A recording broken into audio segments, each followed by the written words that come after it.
नमस्कार दोस्तों, DD red के एक और एक्शन वीडियो में आप सभी का स्वागत है। मैं हूं आलोक। तो आज जो वीडियो लेकर आया हूं वो है रियल एंटरटेनमेंट टीवी का वाई पाक MP praises India, video goes viral, Pakistani public reaction. तो लगता है कि जो पार्लियामेंट में जो एक है ना मुस्तफ़ा कमाल क्या है, उन्होंने जो बयान दिया था, पहले वो बयान सुनवा देता हूँ, फिर वीडियो देखते हैं। सुनिए। आज हालात ये हैं कि दुनिया चांद पर जा रही है और हमारे यहाँ मासूम बच्चे खुले हुए गटर में गिरकर मर रहे हैं।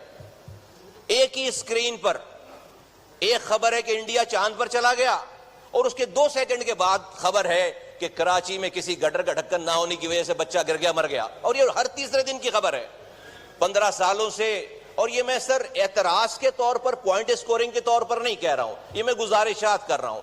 ये मैं सदर पाकिस्तान से गुजारिश कर रहा हूं, ये मैं पार्टी के चेयरमैन से गुजारिश कर रहा हूं, क्योंकि उन्होंने स्पीच की है, वो सुनते हैं, मैं उनके गोश गुजार लाना चाहता हूं। 15 सालों से सर कराची जैसे शहर को एक कतरा नया पानी नहीं दिया गया, एक कतरा। और जो पानी उन लाइनों में आता था उस पानी को भी पानी माफिया, टैंकर माफिया चोरी करके वही पानी कराची वालों को बेचते हैं। आज पूरे सर सिंध भर में हमारे पास 48,000 स्कूल्स हैं। उन स्कूल्स में 11,000 स्कूल्स, अभी रिपोर्ट पेश हुई है हाई कोर्ट में कि वो गोस्ट स्कूल हैं। हमारे यहाँ 70 लाख बच्चे सिंध में जो वो हैं जो कि स्कूल ही नहीं जा रहे। पूरे मुल्क में 2,62,00,000 बच्चे स्कूल नहीं जा रहे। तो ये वो बयान था, तो दर्द झलक रहा था कि भाई देखिए पड़ोसी कहाँ चला गया और हम कहाँ चले गए, ये दर्द झलक रहा था। अब इस पर पाकिस्तान की जनता क्या कहती है, आइए देखते हैं। बड़ी जबरदस्त बात है सर। आपके कितने बच्चे हैं और स्कूल के? मेरे अब्दुल्ला 3 बच्चे हैं और स्कूल जाते हैं तीनों स्कूल जाते हैं। ठीक है। आपके ख्याल से पूरे पाकिस्तान में कितने % बच्चे हैं जो स्कूल जाने के काबिल है? मतलब यह है कि उनकी एज इतनी है कि उन्हें स्कूल जाना चाहिए, लेकिन वो या तो किसी चाय के खोखे पे, चाय के स्टॉल पे जॉब कर रहे हैं, या वो भीख मांग रहे हैं, या कोई मजदूरी कर रहे हैं। सर इसके बारे में मुझे कुछ अंदाजे से बता सकता हूँ कि मेरे ख्याल से 50% बच्चे जो तालीम उनको मैसर नहीं है। ठीक है। और जब से हमारे मुल्क का ये निज़ाम चल रहा है, मेरे ख्याल से 60-70 सालों से यही सिस्टम है कि तालीम के ऊपर किसी ने काम ही नहीं किया। अगर किसी ने कुछ किया तो उसकी हुकूमत खत्म हो जाती है, तो बाकी फिर वो सेम सूरत हाल चल रही है। इसका मतलब तो ये हुआ कि हमें जानबूझ के जहालत में, जानबूझ के अवेयरनेस से दूर, एजुकेशन से दूर रखा जा रहा है। ऐसे प्लानिंग। आई थिंक जो ओवरऑल लिटरेसी रेट है वो 54 या 55% इसके आसपास होगा, मतलब 50 से 60 के बीच में कहीं पे। और अभी कोई एक रिपोर्ट आई थी, उसमें बताया गया था कि 2 करोड़ बच्चे या 20 लाख बच्चे, मिलियन में कंफ्यूज हूं मैं, बिलियन तो नहीं, मिलियन में, इतने बच्चे पाकिस्तान में स्कूल नहीं जाते हैं। तो एक बड़ी संख्या है पाकिस्तान में स्कूल में बच्चों के न जाने की, और ये बहुत भयानक है, क्योंकि भाई बच्चे देश का भविष्य होते हैं, और अगर वही स्कूल से गायब हैं तो आपका भविष्य जो है वो खत्म है। ऐसी रिपोर्ट आई थी, मैंने पढ़ा था। प्लानिंग के तहत ये सब कुछ किया जा रहा है। आपके सामने ये मिसाल है, एग्जांपल है हमारे साथ जो हमारे हमसाया ममालिक है, इंडिया या जितने भी हैं, जहाँ पे लिटरेसी रेट चेक करें कितना। इवन आप बांग्लादेश देख लें, आपसे ये अलग हो गया, लेकिन उन्होंने अपना लिटरेसी रेट अच्छा किया। हमारा चाइना को देख ले, नेबर है। हाँ ऐसे ही। चलो अब हमारा लिटरेसी रेट अच्छा नहीं हुआ, लेकिन उससे बुरा हो गया।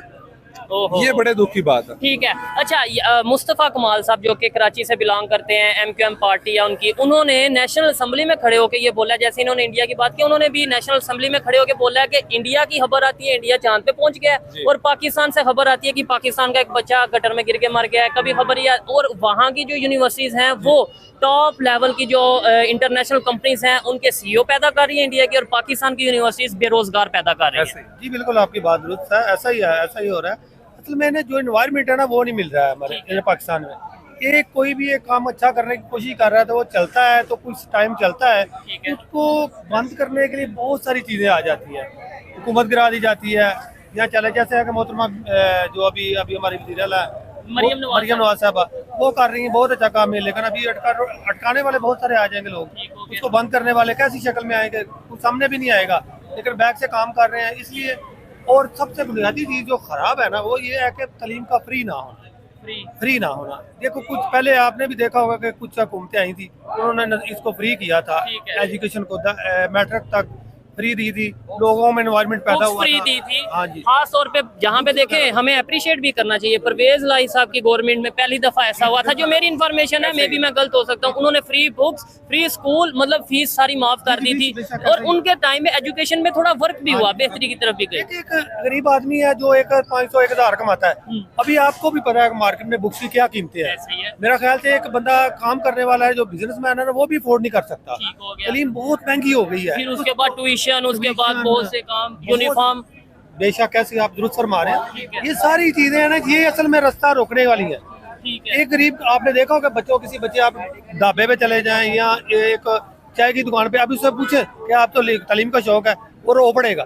वो कहेगा यार मुझे इतना शौक है लेकिन मैं किताबें नहीं खरीद सकता हूँ, मेरी माँ घरों में काम करती है, फलां जगह में काम करती है, मैं क्या करूँ। ठीक है। तो उसके अंदर की जो हालत है वो एक दीनदार या दिल वाला बंदा समझ ठीक सकता है। है। अच्छा मुझे ये बताएं, हमें हमेशा ये बताया गया कि इंडिया में, जो हमारा नेबर कंट्री है भारत, वहाँ पे बहुत बेरोजगारी है, बहुत गुर्बत है, हमें ये बताया गया। ठीक है, उस गुर्बत होने के बावजूद उन्होंने अपने बच्चों को पढ़ाया, एजुकेशन की तरफ लेके गए, आज वहाँ पे गुर्बत भी खत्म हो रही है और एजुकेशन भी दिन ब दिन बेहतर हो रही है। जी बेशक आप दुरुस्त फरमा रहे हैं। कैसे हुआ ऐसे? वो मैं उसमें यही बात हुआ थी, आप इंडिया के अंदर जाकर आप चेक करेंगे ना, हमारे बहुत सारे जानने वाले हैं, क्योंकि हम लोग फॉरेन में हैं। अच्छा। तो हमारे इंडियन कितने दोस्त हैं, वो जाते हैं बताते हैं कि यार हमारे यहाँ तालीम फ्री है। अच्छा। हाँ फ्री है, और हमें और शऊर है। शऊर ये है, मैंने तो ये सुना उधर तालीम फ्री है, साथ ही साथ लंच जो ब्रेक होती है उसमें खाना भी दिया जाता है। बिल्कुल आपने सही सुना, हमने भी यही सुना है। लंच और उसके बाद बहुत सारी फैसिलिटी है वो देती है।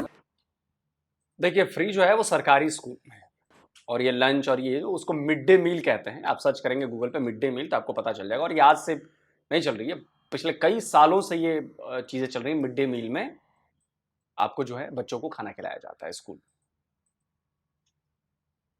ये बच्चे के अंदर वैसे ही वो एक शऊर पैदा हो जाता है कि मैं यार कुछ बनूंगा। तो यहाँ पर क्या है, यहाँ आप देख ले, स्कूलों में देख ले, यकीन जाने जो थोड़े भी छोटे छोटे स्कूल है ना, उसके अंदर का एनवायरनमेंट देख ले तो आपके परेशान हो जाएंगे। एक बच्चा एक कुल्फी खरीदने का हाल नहीं है, उसको 2000 की माना देना पड़ेगा, वो कहाँ से देगा, वो कहाँ से देगा। यही बुनियादी वजह है तालीम में रुकावट और सारी चीजों को ब्रेक करने की, ठीक है। जिसकी वजह से हम लोग पीछे जा रहे हैं। अच्छा, जब हमारे से इंपोर्ट एक्सपोर्ट की बात की जाती है कि भाई हम ईरान से ऑयल क्यों नहीं लेते, तो ये कहा जाता है जी अमेरिका ने पाबंदी लगाई है ईरान पे, और अगर उससे हम लेंगे अमेरिका नाराज हो जाएगा। जब हमें ये कहा जाता है अफगानिस्तान से रिलेशन क्यों नहीं बेहतर करते, तो ये कहा जाता है कहीं ना कहीं यार जी इंटरनेशनल पॉलिटिक्स है, अगर हम अफगानिस्तान से बेहतर करेंगे ईरान नाराज हो जाएगा, इंडिया नाराज, या ये सारी चीजें। लेकिन क्या एजुकेशन के ऊपर वर्क करने से भी अमेरिका नाराज हो जाता है, यानी कि उसके ऊपर हम क्यों नहीं वर्क कर रहे? नहीं, ऐसी मेरे ख्याल से ऐसी बात नहीं है। तालीम से नहीं हमें वो रोकते हैं। देखा आप हाँ, यही बात है कितनी ना। एनजीओ काम कर रही हैं मुल्क में। वो तो बल्कि इंटरनेशनल लेवल पे अमेरिका तो कहता है कि भाई एजुकेशन को बढ़ाओ। बढ़ाओ क्यों, उन्हें जरूरत है हमारी। हम लोग देखो जो काबिल बच्चे हैं वो कहाँ जा रहे हैं, ठीक है। उधर ही जा रहे हैं ना। यानी वो लंदन चले जाते हैं, अमेरिका चले जाते हैं, या किसी यूरोप में चले जाते हैं और अच्छी जॉब कर रहे हैं। आप किस कंट्री में विजिट आपका रहा? मेरा तो दुबई में रहा है ठीक ज्यादा। है, दुबई में इंडियंस भी बहुत ज्यादा, मैंने भी विजिट किया, बहुत इंडियंस हैं। उनके सोचने के तरीके में, अपने बच्चों को एजुकेशन दिलवाने के तरीके में, मतलब सोच में और हमारी सोच में क्या फर्क है? मतलब आपके साथ वहाँ पे जो इंडियंस रहते होंगे, जॉब करते होंगे, क्या आप उनकी सोच में फर्क आपने देखा? असल में जो उनकी सोच है, हमारी सोच का लेवल बहुत ऊपर है उनसे। हमारी सोच का लेवल? अच्छा, क्या लोगों की सोच का लेवल बहुत ऊपर है। For example? हाँ जी, मसलन वो ये है कि उन लोगों को जो बंदा एमए किया हुआ है ना, ठीक आप है। उसकी गुफ्तगू तो हमारे बच्चे जो अंडर मैट्रिक है ना, इनकी गुफ्तगू लेवल बहुत ऊपर है, बहुत अच्छा है। लेकिन उनको सपोर्ट करने वाली हुकूमत है, इतनी सपोर्ट करती है, उसको ऊपर लेके जाती है, लेकिन वो अंदर से इतना मेच्योर नहीं होता जितने हमारे बच्चे मेच्योर हैं। फिर क्या बात कर रहे हो सर? पढ़े लिखे आदमी हो, पढ़े लिखे लोगों की तरह बात करो। अगर ऐसा होता तो हर जगह पाकिस्तानी सीईओज मिलते हैं ना सर। कैसी बात करते हो यार आप? आपका एजुकेशन सिस्टम दुनिया में वर्स्ट है, वर्स्ट। और आप कह रहे हो कि आपके बच्चे हमारे बच्चों से, हमारा एमए का बंदा और आपका मैट्रिक का बंदा एक जैसा है। शर्म नहीं आती है आपको ऐसा बोलते हुए? शर्म नहीं आती है? इसी वजह से पाकिस्तान डूब रहा है, इस गलत फहमियों की वजह से। जितना हमारा चौथी पांचवी में पढ़ने वाले बच्चे की नॉलेज है ना हमारे बच्चे में, उतनी नॉलेज आपके मास्टर्स कर चुके, एमए कर चुके बच्चों में नहीं होगी। बच्चों कह रहा हूं, बंदों में नहीं होगी। क्या बात करते हैं सर? प्रूफ तो दीजिए। मैं बार बार ये कहता हूं, पाकिस्तानी दावा कर देंगे हम तो जी फलाना है, प्रूफ दो भाई, दांत निकालेंगे। अरे भाई प्रूफ तो दीजिए, बताइए तो सही कि ये बात आपने किस बिना पर कही कि आपके मैट्रिक का पढ़ने वाला बच्चा हमारे एमए के बच्चे से बेहतर सोच रखता है, ऊपर वाली सोच रखता है। क्या किया है इस सोच ने अब तक? कोई रिजल्ट बताइए, कोई नोबेल पुरस्कार मिल गया हो आपके यहां से लोगों को। उनको मत बोलिएगा, अब्दुल सलाम को, वो कादियानी थे, अहमदिया मुसलमान थे, तो उनको तो आप गिनते ही नहीं। कुछ इन्वेंशन कर ली हो, कुछ एम्पायर खड़ा कर लिया हो, क्या बात करते हैं पढ़ाई में। हमारे यहाँ के बच्चों के बराबरी करते हैं आप। हमारे यहाँ की लिखी किताबें आपके यहाँ पढ़ते हैं आप लोग जो बड़े लोग हैं। यूट्यूब पर हमारे जो टीचर्स पढ़ा रहे हैं उनके लेक्चर आप लोग सुनते हैं और बात करते हैं कि आपके जहन जो है वो हमारे बच्चों से आगे है। कुछ तो शर्म करो यार, बेशर्मों की तरह मत रहो यार। क्या वजह है कि वहाँ के सीईओज हैं पूरी दुनिया की बड़ी बड़ी कंपनीज में, गूगल को देख लें, यूट्यूब को देख लें, आईएमएफ की बात कर लें, जितने बड़े बड़े अदारे हैं उनके सीईओज इंडियंस देखने को मिलते हैं। हमारे यहाँ से ग्रेजुएट करके जाके कोई टैक्सी चला रहा है, कोई पेट्रोल पंप पे फ्यूल डाल रहा है। नहीं, उसकी बुनियादी वजह ये है ना कि हमारा बच्चा भी जब कोई मास्टर करके जाएगा ना तो फिर वो टैक्सी नहीं चलाएगा। जब हमारे बच्चे ने अंडर मैट्रिक किया तो कौन उसको रखेगा भाई? ठीक है, जो लोग भी देख रहे हैं, खास तौर पे मेरे पाकिस्तानी भाई पाकिस्तान के बाहर से देख रहे हैं, अल्लाह को हाजिर नाजिर जान के ईमानदारी से बताइएगा कि यहाँ से एमए बीए की डिग्री करके वहाँ पे जाके कितने लोग टैक्सी चला रहे हैं, कितने लोग वहाँ पे पेट्रोल पंप पे कोई फ्यूल वगैरह की फिलिंग के लिए उनकी ड्यूटी लगी है, कितने लोग वहाँ पे सिक्योरिटी गार्ड के तौर पे काम कर रहे हैं। ये जरूर नीचे कमेंट बॉक्स में बताइएगा, चाहे कोई इंडियन देख रहा है चाहे कोई पाकिस्तानी। असल में उसमें एक और भी बहुत ज्यादा क्या? उनकी हुकूमत सपोर्ट बहुत करती है। हाँ ये चीज क्यों हमारी हुकूमत सपोर्ट नहीं करती? ठीक है। हम जब फॉरन में जितने भी फकत सिर्फ खलीज में नहीं, अब यूरोप में भी देखेंगे। यार कैसा दिमाग है आप लोगों का? नौकरी पाने में हुकूमत कैसे सपोर्ट करेगी? आप अगर कैपेबल हैं उस नौकरी को करने के लिए, एलिजिबल हैं उस नौकरी को करने के लिए, आपके अंदर उस नौकरी को करने का टैलेंट है, तब तो आप करेंगे। या गवर्नमेंट आपको सपोर्ट करेगी कि मैं नौकरी दिलवाता हूं? कैसी बात बेवकूफों की तरह आप लोग करते हैं यार। मैं एक इंजीनियर हूं और मैं जिस कंपनी में जा रहा हूं, अगर वहां पे जो इंजीनियरिंग का काम हो रहा है और मैं उसके लेवल का काम ही नहीं कर पा रहा हूं, तो वो मुझे कंपनी क्यों रखेगी? दूसरा इंजीनियर जो वो काम समझ रहा है, वो काम जानता है, जो उसके पास टैलेंट है, वो उसको रख लेगी। कैसी बातें करते हैं आप लोग यार। हमारी एम्बेसी है ना, वो बहुत अच्छा काम नहीं करती। ठीक है। बंदों के साथ मिसाइल पैदा होते हैं, कोई नहीं जाता। इंडियन जो है ना वो फौरन पहुंच जाते हैं, उनके मिसाइल हल करते ठीक है। हैं और मामला दुरुस्त करते हैं। उसकी वजह आप क्या समझते हैं? मतलब आपने क्या फील किया, क्या वजह कि उनकी गवर्नमेंट फटाफट आती है अपने लोगों को सेव करने के लिए? और ये चीजें तो हमने देखी हैं, चाहे कतर में उनके नेवी एक्स नेवी ऑफिसर थे, उन्हें वो छुड़वा के लेके आए, और भी बहुत सी ऐसी जगहों से उन्होंने उन्हें छुड़वाया। असल में वो एक कौम की शक्ल बन चुके हैं। हमें तकसीम बहुत किया हो गया है, हम लोग तकसीम है। वो 1 अरब 40 करोड़ की आबादी है और वो आप कह रहे हैं कौम की शक्ल या यूनिटी है उनमें हिंदू मुस्लिम सब लोग हैं। हमारे यहाँ पे मेजोरिटी मुस्लिम है, फिर भी यहाँ पे यूनिटी। मेरा ख्याल से वहाँ पे जब मुस्लिम ले गए हिंदू ले गए, मुझे नहीं लगता कि उनमें बहुत ज्यादा फर्क है। अच्छा। हाँ, हम लोग जो जब यहाँ पे रहते हैं ना, हमें कोई एक दूसरी बिरादरी में मिल जाएगा ना, हम उसमें फर्क खुद पैदा करने की कोशिश करते हैं। उसके साथ बैठ के चाय पियेंगे? हाँ, नहीं पीते ना, हम उससे बहुत हकीर नजर से देखते हैं। ये एक खामियां कमी है। और वहाँ पे जहाँ चले जाएंगे ना आप, एक हिंदू और एक मुस्लिम है, आप जब उसको दोनों को बैठा के एक कमरे में रहेंगे ना, आप जज ही नहीं करेंगे ये दो बंदे दोनों मुनफरिद है, आपको लगेगा ही नहीं। तो क्यों नहीं तरक्की करेंगे वो? ठीक। असल में ये सारी बुनियादी, असल में हमारा ये मेरे ख्याल से ये चीजें आती है एजुकेशन की वजह से। हाँ जी, जब एक तरह का एजुकेशन होगा, लेट्स सपोज मैं मुस्लिम हूँ, आप भी मुस्लिम है वैसे, लेकिन एग्जांपल के तौर पे किसी और कम्युनिटी से बिलोंग करते हैं, लेकिन आप एक ही तरह की बुक्स पढ़ेंगे तो आगे जाके तो हम एक जैसी सोच रखेंगे ना। और दूसरी एक और बड़ी बात है पाकिस्तान के अंदर, पाकिस्तान के अंदर तलीमी निज़ाम मुख्तलिफ है। एक अमीर आदमी के लिए और अलहदा है, और गरीब आदमी के लिए अलहदा है। अमीर आदमी का बच्चा है वो एक बड़े अपर क्लास स्कूल में पढ़ रहा है, यहाँ के फीस बहुत ज्यादा है। गरीब आदमी तो उसके मतलब सोच भी नहीं सकता। ठीक है सर, आप क्या कहना चाहेंगे? मेरी जो ऑब्जर्वेशन है, देखने वाले बताइएगा, मेरे ख्याल से इंडिया में भी ऐसे ही होगा कि वहाँ पे भी जो अमीर लोग हैं उनके लिए एजुकेशन जरा हाई फाई किस्म के स्कूल होंगे, अच्छा एक सिस्टम होगा, गरीबों के लिए उस तरीके से नहीं होगा। मुझे करेक्ट कर सकते हैं देखने वाले, आप क्या कहेंगे? असल में इंडिया में एक बिल्कुल है, बिल्कुल है, क्यों नहीं। हर तरह के वर्ग के लिए स्कूल्स हैं, 5 स्टार स्कूल्स भी हैं भाई, वहां पे अमीरों के बच्चे पढ़ते हैं, हमारे जैसों के नॉर्मल स्कूल में बच्चे पढ़ते हैं। जिसकी जैसी हैसियत है वो पढ़ाता है। हाँ, लेकिन ये है कि पढ़ाना है। वो चाहे एक रिक्शे वाला का बेटा है, वो भले सरकारी स्कूल में जाएगा, लेकिन पढ़ाना है। बड़े स्कूल में हो, छोटे स्कूल में, कोई फर्क नहीं पड़ता, पढ़ाना है बॉस। सरकारी स्कूल में पढ़े, प्राइवेट स्कूल में पढ़े, पढ़ाना है। ये सबसे प्रायोरिटी है। मैं सरकारी स्कूल का पढ़ा हुआ बंदा हूं, आप देख लीजिए। आज एक कंपनी चला रहा हूं, 20-22 साल नौकरी की, बढ़िया नौकरी की, शानदार नौकरी की, सरकारी स्कूल का पढ़ा हुआ हूं भाई। सोचिए, आज के 95 में मैंने 10th किया था, मैट्रिक जिसे कहते हैं, 95 में। आज से 29 साल पहले, 24 और 5, हाँ 29 साल पहले, समझे।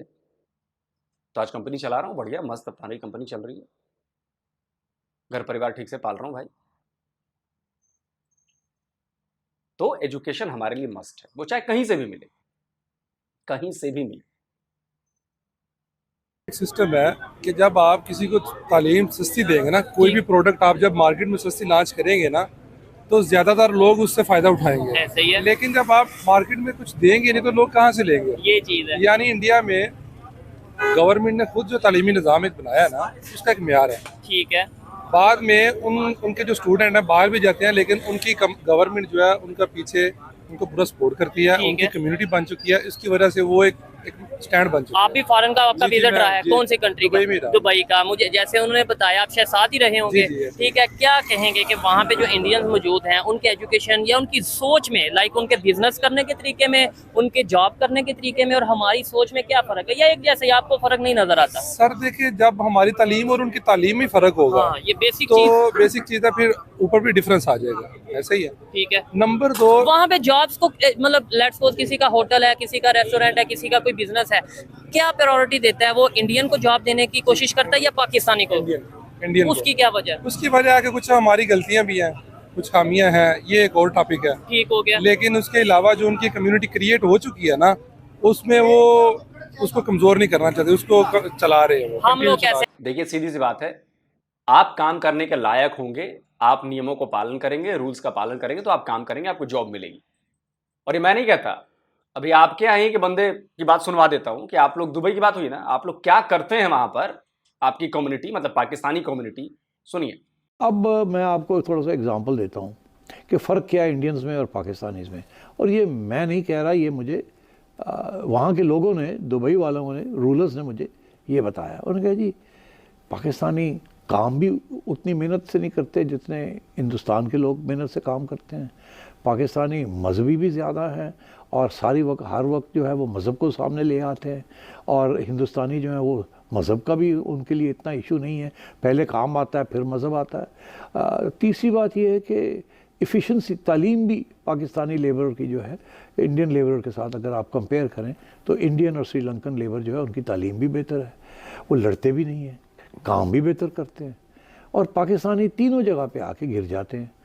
तो हमारे लिए ये मसला बना हुआ है, हम चाहते हैं पाकिस्तान को सपोर्ट करना, वहाँ की लेबर को यहाँ बुलाना, मगर आप लोग बड़े लड़ाकू हैं और आप लोग काम भी पूरा नहीं करते। वो एक साहब हैं, वो कहते हैं जी कि हमारे फैक्ट्री के अंदर एक पाकिस्तानी चौकीदार था, तो कहते हैं वो मैनेजिंग डायरेक्टर मुझे बता रहे थे, उन्होंने कहा जी कि मैं भी मुसलमान हूँ, हमसे ज़्यादा मुसलमान कौन है अरबों से ज़्यादा, मगर मैं जब आता था, मेरी गाड़ी आती थी तो गेट बंद होता था और मुझे वहाँ हॉन्क करना पड़ता था कि भाई दरवाज़ा खोलो, मालिक आया है। तो पता चलता था चौकीदार साहब 5 वक्त की 5 नमाज़ें पढ़ रहे हैं और वो नमाज भी पूरा टेक करते थे, फिर रात के वक्त और भी कुछ चीज़ें ऐड हो जाती थी। तो कहने लगे यार मैं तो थक गया कि अगर मेरे लिए दरवाज़ा नहीं खुल सकता, तो मैंने सोचा कि फिर इस चौकीदार को चेंज करके कोई श्रीलंका से कोई बंदा मैं ले आऊँ, या कर्नाटका से कोई, केरला से कोई बंदा मैं ले आऊँ, या दिल्ली से मैं कोई सरदार जी को ले आऊँ। अब बताइए कि कौन जॉब देगा भैया? मुझे तो लगता है कि पाकिस्तानी भी पाकिस्तानियों को जॉब नहीं देते हैं। वो जानते हैं कि ये हद दर्जे का कामचोर होगा, काम चोरी करेगा, पैसे पूरे चाहिए, काम पूरे नहीं करने, और मजहब का बहाना बना के टाइम पास करेगा ये कि कैसे काम से बच जाओ। भाई ये बात मैंने नहीं कही, ये बात आपके ही बंदे ने कही। कैसे अपनी कम्युनिटी को स्ट्रांग कर सकते हैं, पाकिस्तान को स्ट्रांग कर देखिए- सकते हैं, किस तरीके से पूरी दुनिया में पाकिस्तान का इमेज बेहतर कर सकते हैं? एक तो चलो कौमी तौर पे भी हमको काम करना चाहिए इसके ऊपर, लेकिन गवर्नमेंट को भी कुछ पॉलिसीज ऐसी बनानी ये चाहिए। चीज़ है, ऐसे ठीक ही है, है। जब गवर्नमेंट हमको किसी राह पे चलाती है तो हम चल पड़ते हैं, हम मजबूर हो जाते हैं। जब गवर्नमेंट नहीं चलाती तो फिर हजूम बन जाएगा। ठीक हो गया। आज हम हजूम की शक्ल में सब घूम सर रहे हैं। आप क्या कहना चाहेंगे इसके ऊपर, कैसे मैं अपना कोई अच्छा काम करूं, आप कुछ अच्छा करें, कुछ ये कि हम हमारा भी इमेज बेहतर हो, पाकिस्तान का इमेज बेहतर हो। जैसे आज आप यहाँ पे बैठ के इंडिया की तारीफ कर रहे हैं क्योंकि वो इंडिया के काबिल, मतलब तारीफ के काबिल आपने उन्हें समझा तो कर रहे हैं। हम अपने आप को ऐसा करें कि इंडिया में, पूरी दुनिया में पाकिस्तान की भी तारीफ हो। असल में बुनियादी जो है वो तालीम है। एजुकेशन एजुकेशन बेहतर होगी और एजुकेशन का निज़ाम बेहतर होगा। हमें तकसीम नहीं किया जाएगा तालीम के मामले में भी तो बहुत बेहतरी हो जाएगी। ठीक है, एजुकेशन के ऊपर एजुकेशन ही है बुनियादी चीज़ है। जो देखिए आप, एक तालीम ही ऐसी चीज़ है जो इंसान में शक्लें चेंजिंग लाती है ठीक हो और गया। कोई चीज़ क्योंकि हमारा जो एजुकेशन का बजट है जी वो तकरीबन 40 अरब है ठीक हो और गया। बेनजीर इनकम सपोर्ट प्रोग्राम जो आपको लोगों को पैसे देना। बेकारी बना रहे हो हाँ। वो तकरीबन 500 अरब है।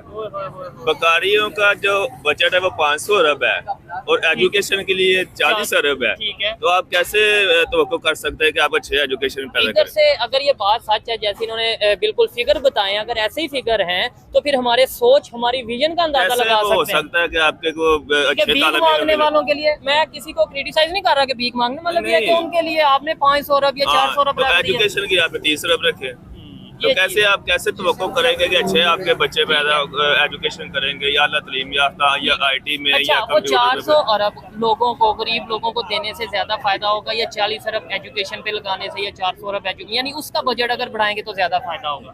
जाहिर है जो Long term अगर देखा जाए। एजुकेशन में जब आप बजट बढ़ाएंगे तो ज्यादा आपके वो आईटी पैदा होंगे, इंजीनियर पैदा होंगे, और डॉक्टर भीख पैदा मांगने की होंगे। जरूरत ही नहीं पड़ेगी। भीख मांगने की जरूरत ही नहीं पड़ेगी।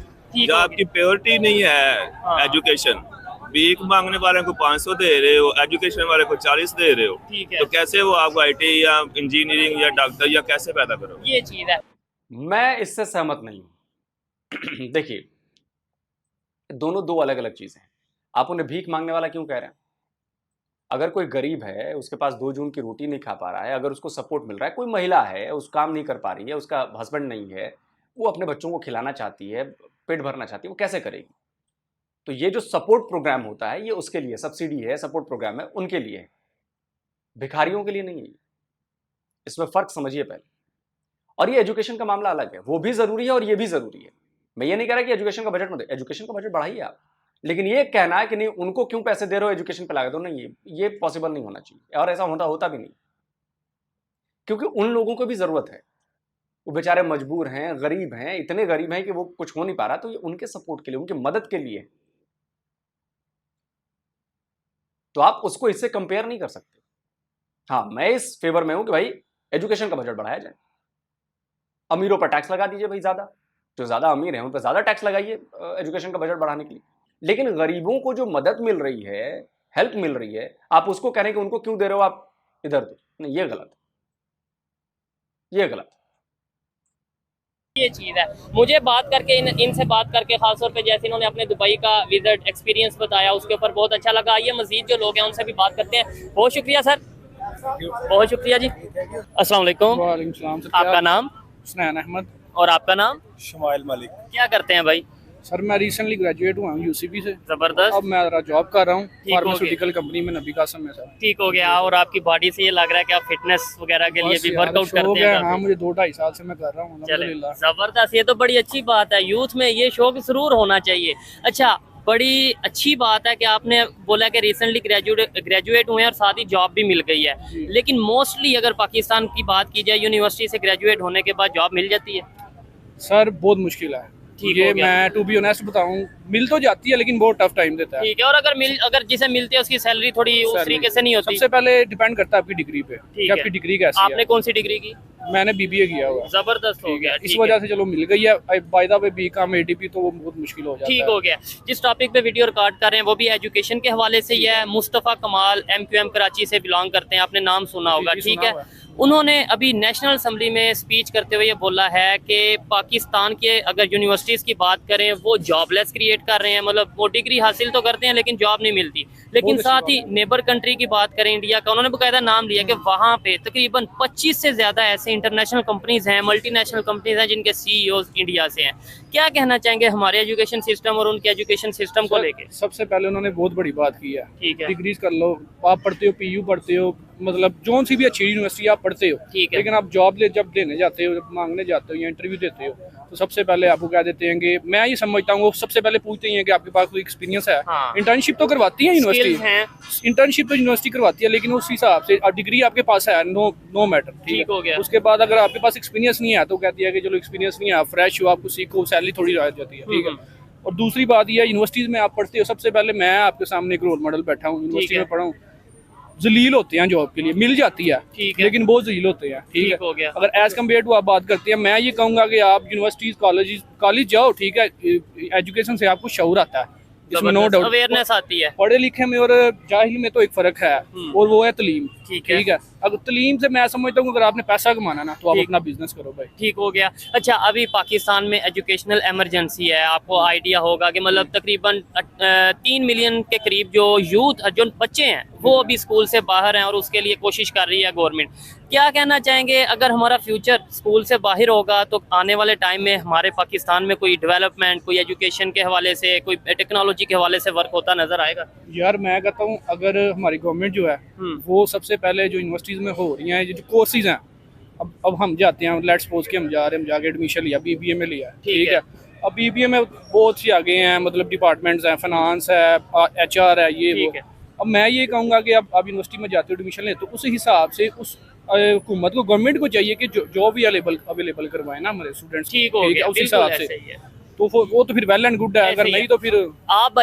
लेकिन देखिए ये भी ऐसा मुमकिन नहीं है ना, अगर आप आबादी बढ़ाएंगे बेतहाशा, पॉइंट समझिए मेरा, आप आबादी बढ़ाएंगे बेतहाशा, जॉब्स कितनी क्रिएट होंगी सरकार की तरफ से? बहुत कोशिश करेंगे तो जॉब्स क्रिएट होती हैं, वो 1/100 होती है। मतलब अगर 100 लोग हैं तो शायद, मतलब मेरे देश में कहूं तो 1 लाख लोग हैं तो 1 जॉब क्रिएट होती है, सरकारी की बात कर रहा हूं। तो ये आप सरकार को इसका जिम्मेदार नहीं ठहरा सकते। आबादी आप बढ़ाएं, आबादी आवाम बढ़ाए, बेतहाशा बच्चे पैदा करें और उसके बाद कहे कि जी हमें तो नौकरी भी नहीं मिल रही, हमारे पास तो खाने को नहीं है। उसके लिए सरकार ने तो नहीं बोला आपको। कंट्रोल करें ना, बर्थ कंट्रोल करें, यह आपने करना नहीं। पाकिस्तान की, मैं फिर कह रहा हूं, पाकिस्तान की सबसे बड़ी प्रॉब्लम अभी आने वाली है, टिक टिक बम फटेगा। 5वीं 6वीं सबसे बड़ी आबादी वाला मुल्क है आपका। जमीन आपके पास रहने के नहीं है, घर चाहिए, उनके लिए रोजगार चाहिए, सड़कें चाहिए, बहुत सारी चीजें चाहिए, खाने के लिए चाहिए, कहां से होगा? और बस आबादी आप लोग बढ़ाए जा रहे हो, बढ़ाए जा रहे हो, बढ़ाए जा रहे हो। तो जो आबादी जो आपने रिलीजन से जोड़ रखा है ना, उस पर थिंक करिए, सोचिए, क्रिटिकल बनिए, वरना भूखों मरेंगे आप भी और आप अपने बच्चों को भी भूखा मारेंगे। और अगर किसी एक ने 2 बच्चे पैदा किए और किसी एक ने 8 बच्चे पैदा किए, तो 6 बच्चे जो है वो इन 2 बच्चों का भी हक मारेंगे। ये भी समझिए। अब पता नहीं तेरी बातें समझ में आएंगी नहीं। दूसरी बात, देखिए भारत में एजुकेशन किस लेवल पर है, मैं ये नहीं कह रहा कि 100% बहुत अच्छी एजुकेशन, इसमें भी और सुधार की जरूरत है। हमें और बेहतर बनाना है, सस्ता एजुकेशन बनाना है। सरकारें काम कर रही है लेकिन उस लेवल पर नहीं है जो प्राइवेट में काम हो रहा है, और प्राइवेट में पैसा लगता है। आप देखिए कि पढ़ाई का ये बढ़ रहा है, हमारे IITs दूसरे देशों में खुल रहे हैं। मिडिल ईस्ट में हमारे IIT की ब्रांच जा रही है, और भी कई जगहों पर IIT की ब्रांच जा रही है। क्यों जा रही है? IIT एक ब्रांड बन चुका है, एजुकेशन का ब्रांड, वो भारतीय ब्रांड है। हमारी जो CBSE बोर्ड है हमारा, पता ना आपको, हमारे यहाँ एक CBSE बोर्ड है जो देश भर के लाखों स्कूलों में CBSE बोर्ड कंट्रोल करता है। वो सिर्फ इंडिया में नहीं है, वो दुनिया के कई देशों में है। उसका सिलेबस, उसके पैटर्न की पढ़ाई CBSE बोर्ड की, आप जाकर सर्च करिए। दुनिया के कई देशों में, मिडिल ईस्ट के कई देश हैं, दुनिया के कई देशों में हमारे CBSE बोर्ड की पढ़ाई होती है वहां पर।